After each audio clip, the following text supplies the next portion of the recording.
భారతదేశం నుంచి శ్రీలంక వరకు సముద్రం మధ్యలో కనిపించే ఆ రాళ్ల వరుసను మీరు ఎప్పుడైనా గమనించారా?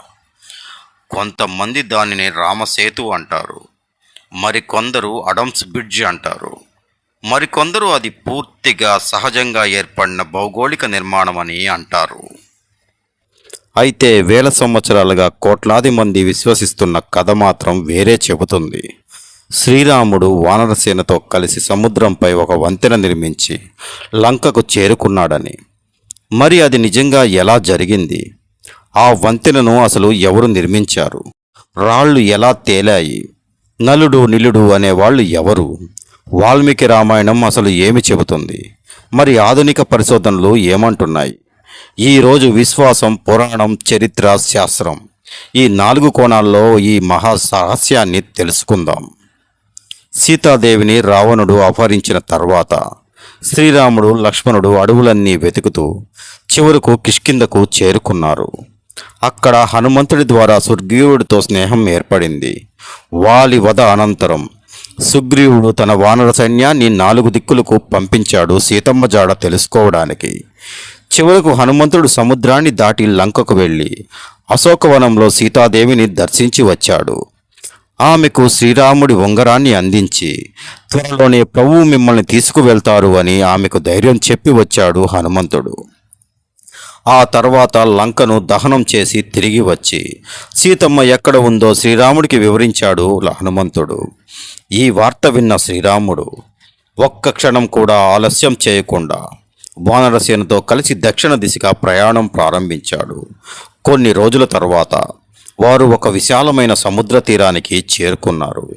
అక్కడ నుంచి దూరంగా కనిపించినంత దూరంలో లంక ఉంది. కానీ వారి మధ్య నిలిచింది ఒక మహాసముద్రం. వేలాది వానరులు, లక్షలాది సైనికులు అందరూ ఒకటే ప్రశ్న అడిగారు: ప్రభు, ఈ సముద్రాన్ని ఎలా దాటాలి? శ్రీరాముడు సముద్రాన్ని నిశ్శబ్దంగా చూస్తూ నిలబడ్డాడు. ఆయనకు తెలుసు, ఈ యుద్ధం కేవలం రావణుడితో కాదు, ప్రకృతితో కూడా. అప్పుడు ఆయన ఒక నిర్ణయం తీసుకున్నాడు. తన విల్లును పక్కన పెట్టి దర్భానుసానంపై కూర్చున్నాడు. సముద్రదేవునికి ప్రార్థించడం ప్రారంభించాడు. ఓ సముద్రదేవా, ధర్మయుద్ధం కోసం నీ సహాయం కావాలి నాకు. నా సేన లంకకు చేరే మార్గాన్ని చూపించు. ఒకరోజు గడిచింది. సముద్రం నిశ్శబ్దంగానే ఉంది. 2వ రోజు ఎలాంటి స్పందన లేదు. 3వ రోజు కూడా సముద్రదేవుడు ప్రత్యక్షం కాలేదు. అప్పుడు శ్రీరాముడి ముఖంలో తొలిసారి ఆగ్రహం కనిపించింది.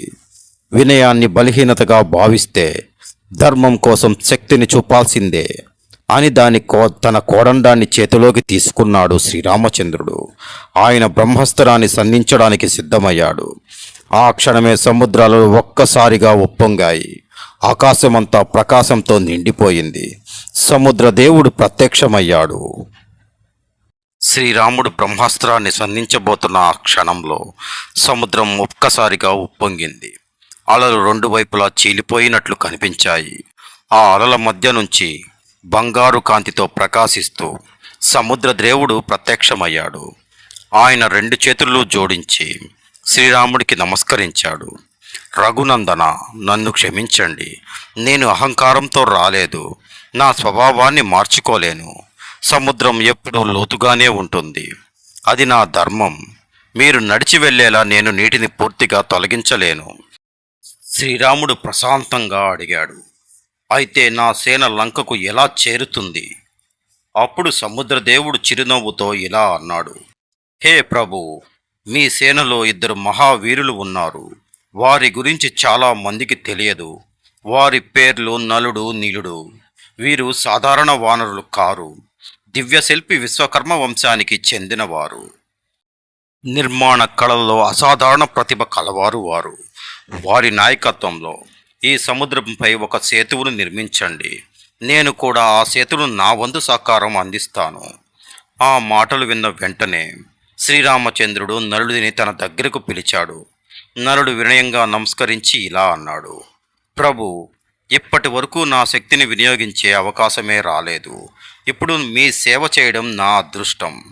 ఆ వెంటనే లక్షలాది మంది వానరులు ఆజ్ఞలు వెళ్ళాయి. అడవుల నుంచి భారీ రాళ్లు తీసుకురండి అని. పెద్ద పెద్ద వృక్షాలను నరకండి, పర్వత శిఖరాల నుండి శిలలను తీసుకురండి. క్షణాల్లో అడవులు కదిలిపోయాయి. వేలాది వానరులు తమ భుజాలపై మహారాళ్లను మోసుకుంటూ సముద్ర తీరం వైపు పరుగులు తీశారు. కొంతమంది పర్వతాలనే పెకిలించి తెచ్చారు.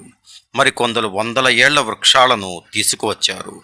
నలుడు నిలుడు వాటిని ఎక్కడ వేయాలో, ఎలా అమర్చాలో సైన్యానికి మార్గనిర్దేశం చేస్తున్నారు. వాల్మీకి రామాయణం ప్రకారం వానరులు తెచ్చిన రాళ్ళు, వృక్షాలు, శిలలను వరుసగా సముద్రంలో వేస్తూ ఒక మహాసేతువును నిర్మించడం ప్రారంభించారు. ఇక్కడే చాలామంది ఒక ప్రశ్న అడుగుతారు: రాళ్ళు నీటిపై ఎలా తేలాయి అని. ఇది భారతదేశంలో అత్యంత ప్రసిద్ధమైన ప్రశ్నల్లో ఒకటి. ప్రజల్లో ఒక విశ్వాసం ఉంది: శ్రీరాముని నామం రాసిన రాళ్ళు నీటిపై తేలతాయని. ఈ కథ భక్తి సంప్రదాయాల్లో ఎంతో ప్రాచుర్యం పొందింది. అయితే ఈ విషయం గమనించాలి: వాల్మీకి రామాయణంలో రాళ్లపై రామ అని రాసి నీటితో వేసినట్లు ప్రత్యక్షంగా వర్ణించబడలేదు. అందులో నలుడు నిలుడు తన నిర్మాణ నైపుణ్యంతో వానరసేన సహకారంతో సేతువును నిర్మించినట్లు వివరించబడింది. తర్వాతి కాలంలో భక్తి సాహిత్యం, జానపద కథలు, ప్రాంతీయ రామాయణాల్లో రామనామం వల్ల రాళ్ళు తేలాయి అనే కథ ఎంతో ప్రాచుర్యం పొందింది. ఈ రెండు విషయాలను వేర్వేరుగా అర్థం చేసుకోవడం అవసరం. అదే సమయంలో సముద్ర తీరం వద్ద పగలు రాత్రి అనే తేడా లేకుండా వానరసేన శ్రమిస్తుంది. రోజు రోజుకు ఆ సేతువు సముద్రంలో ముందుకు సాగుతుంది. అది సాధారణ వంతెన కాదు, ధర్మం కోసం నిర్మించబడుతున్న మహాసేతువు. కానీ ఆ సేతువు నిర్మాణానికి ఎంత సమయం పట్టింది, దాని పొడవు ఎంత? వాల్మీకి రామాయణం ఈ విషయంలో ఆశ్చర్యకరమైన వివరాలను చెబుతుంది. వాల్మీకి రామాయణంలో చెప్పిన 5 రోజుల నిర్మాణం, యోజనాల కొలతలు, సేతువు పూర్తి కావడం, శ్రీరాముడు లంకకు చేరడం, అలాగే ఆధునిక ఉపగ్రహ చిత్రాలు, భూగర్భ శాస్త్ర పరిశోధనలు మరియు నాసా నిజంగా ఏమంది అనే అంశాలను ఆధారాలతో ఇప్పుడు మనం పరిశీలిద్దాం. సముద్ర తీరమంతా వానరసేన గర్జనలతో మార్మోగుతుంది. వేలాది లక్షల మంది కాదు, అసంఖ్యాకమైన వానర వీరులు ఒక లక్ష్యంతో పనిచేస్తున్నారు: సీతామాతను రక్షించాలి. అదే వారి శ్వాస, అదే వారి సంకల్పం. నలుడు తన చేతిలో ఒక పొడవైన దండం పట్టుకుని సేతువు దిశను కొలుస్తున్నాడు. నిలుడు రాళ్ళు సరైన స్థానంలో పడేలా పర్యవేక్షిస్తున్నాడు.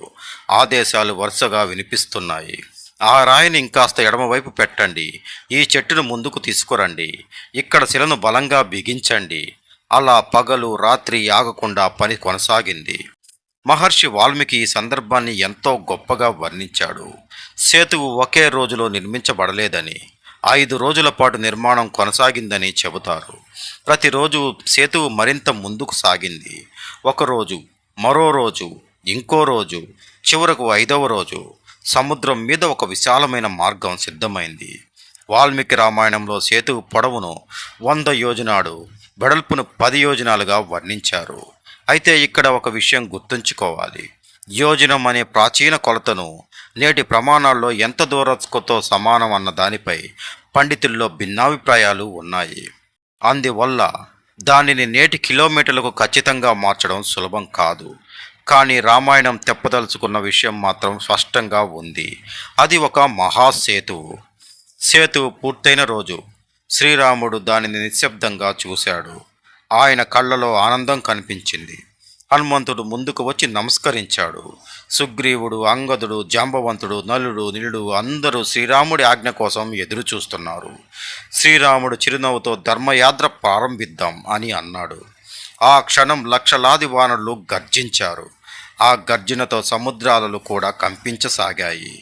ఆ తర్వాత ఆ మహాసైన్యం రామసేతుపై నడుస్తూ లంక వైపు ప్రయాణం ప్రారంభించింది.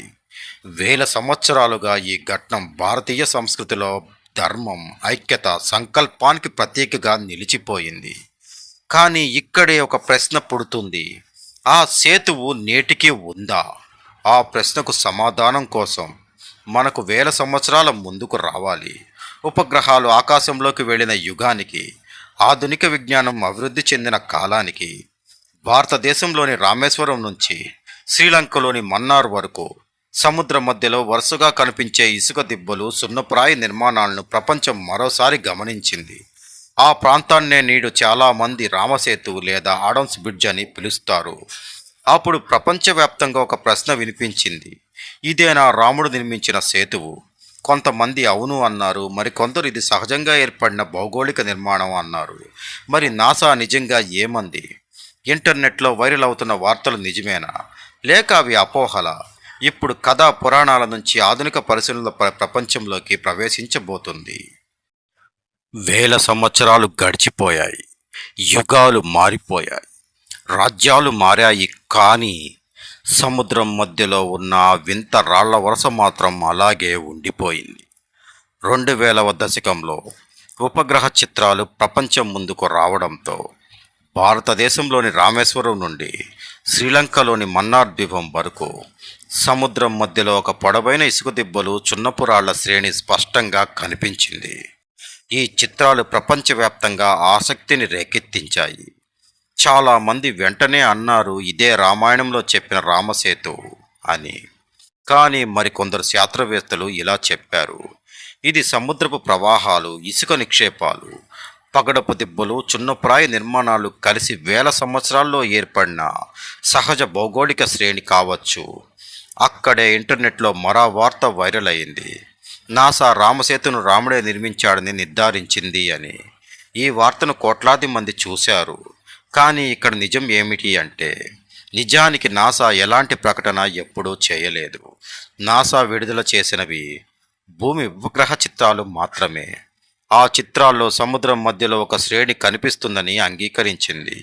కానీ దానిని శ్రీరాముడే నిర్మించాడు లేదా అది మానవ నిర్మితమనే వంతెనే అని నాసా ఎలాంటి అధికారిక ప్రకటన చేయలేదు. ఈ విషయం చాలా ముఖ్యమైనది. ఎందుకంటే పురాణ విశ్వాసాన్ని గౌరవించడం ఎంత అవసరమో అధికారిక సంస్థలు చెప్పే విషయాలను వారికి ఆపాదించకుండా ఉండడం కూడా అంతే అవసరం. అయితే మరో ప్రశ్న మిగిలే ఉంది. అక్కడ నిజంగా మనుషుల జోక్యం ఏమైనా ఉందా? ఈ ప్రశ్నకు ఇప్పటికీ ప్రపంచ శాస్త్రవేత్తల మధ్య పూర్తి ఏకాభిప్రాయం లేదు. కొన్ని అధ్యయనాలు ఇది సహజ నిర్మాణమని సూచిస్తాయి. మరికొన్ని పరిశోధనలు కొన్ని భాగాల్లో మానవ జోక్యం జరిగి ఉండొచ్చా అనే ప్రశ్నలను లేవనెత్తుతున్నాయి. కానీ ఇప్పటి వరకు అందరూ అంగీకరించిన ఒక తుది శాస్త్రీయ నిర్ణయం మాత్రం లేదు. అందుకే రామతేజు గురించి మాట్లాడేటప్పుడు రెండు విషయాలను విడిగా చూడాలి. మొదటిది వాల్మీకి రామాయణంలోని చెప్పబడిన రామసేతు. ఇది హిందూ సంప్రదాయంలో అత్యంత పవిత్రమైన కథ. రెండవది నేటి సముద్రంలో కనిపించే భౌగోళిక నిర్మాణం. దానిపై శాస్త్రీయ పరిశోధనలు ఇంకా కొనసాగుతున్నాయి. ఈ రెండింటినీ కలిపి ఏదైనా ఒక నిర్ణయాన్ని ఖచ్చితంగా ప్రకటించడం ప్రస్తుతం సాధ్యం కాదు. కానీ ఒక విషయం మాత్రం శాశ్వత సత్యం. రామసేతు కేవలం రాళ్లతో నిర్మించిన వంతెన కాదు. అది నిరాశ నుంచి ఆశకు, సాధ్యం నుంచి అసాధ్యానికి, భయం నుంచి ధైర్యానికి, ధర్మం వైపు తీసుకెళ్లిన ఒక ప్రతీక. హనుమంతుడి భక్తి, నలుడు నిలుడు నైపుణ్యం, వానరసేన ఐక్యత, శ్రీరాముడి సంకల్పం, ఈ నాలుగు కలిసినప్పుడు సముద్ర మార్గం కూడా దారి ఇచ్చిందని రామాయణం మనకు బోధిస్తుంది. అందుకే ఈ కథను కేవలం ఒక వంతెన కథగా కాదు, ఒక మహా సందేశంగా భారతీయ సంస్కృతి తరతరాలుగా గుర్తుంచుకుంది.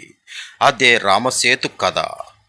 ఈ వీడియో కనుక మీకు నచ్చినట్లయితే మన ఛానల్ను లైక్ చేయండి, షేర్ చేయండి, సబ్స్క్రైబ్ చేసుకోండి. మరికొన్ని కొత్త మంచి వీడియోలను మీకు అందించడంలో మా ఛానల్ ఎప్పుడూ ముందు ఉంటుందని మేము మనస్ఫూర్తిగా వాగ్దానం చేస్తున్నాం. మానస్ టీవీ 19ను ఆదరిస్తున్న ప్రజలందరికీ, చూస్తున్న వీక్షకులందరికీ పేరు పేరున ధన్యవాదాలు తెలుపుకుంటూ రేపటి వీడియోలో మళ్ళీ కలుసుకుందామని మనస్ఫూర్తిగా అందరి దగ్గర సెలవు తీసుకుంటూ జై శ్రీరామ్, జై శ్రీరామ్, జై శ్రీరామ్.